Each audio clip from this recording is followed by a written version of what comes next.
या न्यूज बुलेटिनचे सहप्रायोजक आहेत गोकुळ.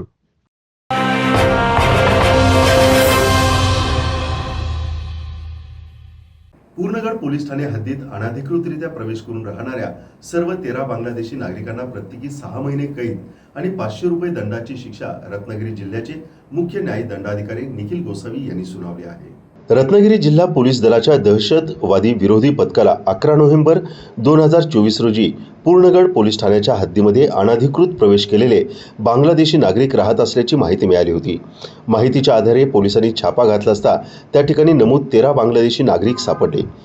यामध्ये वाहिद सरदार, रिजवुल कारीकर, शरीफुल सरदार, फारूक मुल्ला, हमीद मुल्ला, राजू हजरत अली शेख, बाकी बिलाह सरदार, सैदुर मुबारक अली, आलमगीर अब्दुल कादर दलाल, मोहम्मद सरदार, मोहम्मद अली, मोहम्मद सरदार, मोहम्मद किताब अली आदींचा समावेश आहे. त्यांच्याकडे अधिक तपास केला असता त्यांना भारतीय असल्याबाबत कुठल्याही प्रकारचा पुरावा सादर करता आला नाही.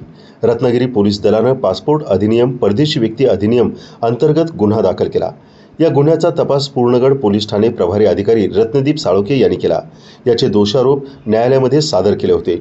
रत्नागिरीचे पोलीस अधीक्षक धनंजय कुलकर्णी यांनी या गुन्ह्यामध्ये महत्त्वपूर्ण कामगिरी करणाऱ्या तपास अधिकारी, दहशतवादी विरोधी पथकातील सर्व पोलीस अधिकारी, अंमलदारांना प्रत्येकी 1000 रुपयांचं बक्षीस जाहीर केलं.